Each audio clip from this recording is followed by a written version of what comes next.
Congress party कायद रेवंत रेड्डी ने तेलंगाना की आवाम से इजहार तशक्कुर करते हुए कांग्रेस पार्टी को भारी अक्सरियत से कामयाब बनाने पर खुशी का इजहार किया। उन्होंने हवाला देते हुए कहा कि 3 दिसंबर 2009 के दिन कांताचारी इस दुनिया से चल बसे थे। 4 करोड़ आवाम ने कांताचारी को खराज अकीदत पेश करते हुए कांग्रेस के हक में फैसला दिया है। रेवंत रेड्डी ने तेलंगाना की इंतखाबी मुहिम चलाने का मौका दिए जाने पर सोनिया गांधी का शुक्रिया अदा किया। उन्होंने राहुल गांधी की तारीफ करते हुए भारत जोड़ो यात्रा से उन्होंने कांग्रेस पार्टी में एक नई जान डाल दी। इस तरह कांग्रेस को तेलंगाना में इख्तिदार हासिल हुआ, जिसकी वजह से हमारी जिम्मेदारियां और बढ़ गई है। जब राहुल गांधी इंतखाबी मुहिम चला रहे थे तो उन्होंने ये कहकर एतमाद पैदा किया कि उनके खानदान का ताल्लुक तेलंगाना से बहुत पुराना है। रेवंत रेड्डी ने मजीद कहा कि हमारी जीत को हम तेलंगाना के शोहदा के नाम वक्फ करते हैं। राहुल गांधी की क़यादत में हमने तेलंगाना को हासिल किया है, इससे हमें फख्र है। कांग्रेस पार्टी सबसे पहले रियासत तेलंगाना में जमहूरियत को बहाल करेगी, साथ ही हुकूमत बनने के बाद अपोजिशन को हुकूमत के फैसलों पर माकूल बहस करने का मौका देगी। हुकूमत साजी के प्रोग्राम में अपोजिशन जमातों समेत सबको मदऊ किया जाएगा। कांग्रेस पार्टी ने इंतखाबी मैदान में अवाम से जो वादे किए थे और 6 जमानतों को नाफिज करने का वादा किया था, उस पर सबसे पहले काम किया जाएगा। तमाम पार्टियों के नजरियात को कांग्रेस पार्टी कबूल करेगी। बीआरएस पार्टी को शिकस्त का मुंह देखना पड़ा है, जो कि एक अवामी फैसला है। उसे कबूल करना पार्टी की जिम्मेदारी है। हम उम्मीद करते हैं कि हुकूमत साजी के लिए उनकी जानिब से ताउन किया जाएगा। उम्मीद कवी है कि बीआरएस पार्टी जमहूरियत की बहाली में अहम किरदार अदा करेगी। कांग्रेस पार्टी के दौर में इंतजामिया यकसर तब्दील हो जाएगा। सेक्रेटरीट के दरवाजे हमा वक्त आम लोगों के लिए खुले रहेंगे। प्रगति भवन को डॉक्टर बाबा साहेब अम्बेडकर भवन में तब्दील किया जाएगा। इख्तिदार संभालते ही प्रगति भवन को प्रजा भवन में तब्दील किया जाएगा। यहाँ तक आम लोगों की रसाई को मुमकिन बनाया जाएगा। ताहम मैं तेलंगाना अवाम से इजहार तशक्कुर करता हूं कि उन्होंने कांग्रेस को भारी अक्सरियत से कामयाब बनाया है। बहुत खुशी की बात है, 4 करोड़ जनता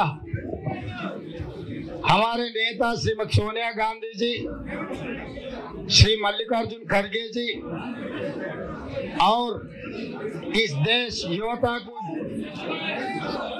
आदर्श के नेता राहुल गांधी जी कन्याकुमारी से लेकर कश्मीर तक 4000 किलोमीटर पैदल चलते चलते तेलंगाना को आए। 21 दिन कुछ कम 400 किलोमीटर तेलंगाना में पादयात्रा किया।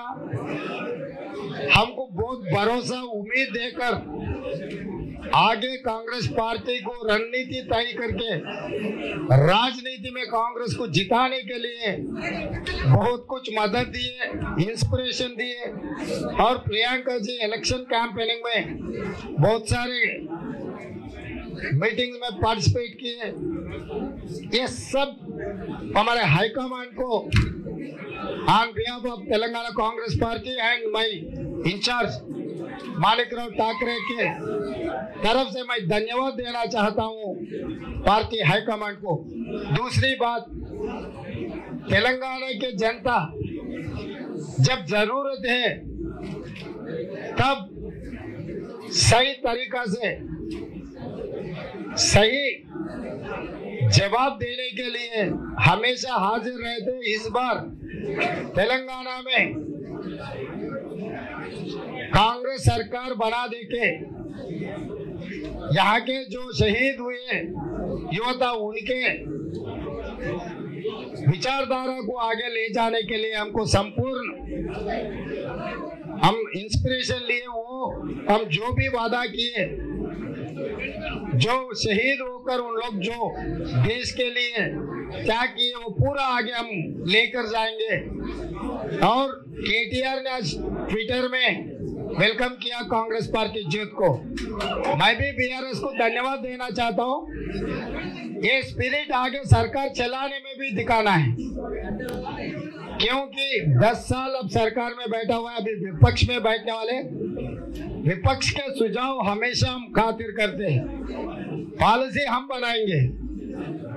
सजेशंस विपक्ष की जिम्मेदारी है सजेशन देने का, तो इसीलिए असेंबली हम चलाएंगे, विपक्ष का सुझाव लेंगे, अच्छा सरकार बना के गरीब लोगों को मदद करने के लिए हमेशा कांग्रेस पार्टी कोशिश करने वाले।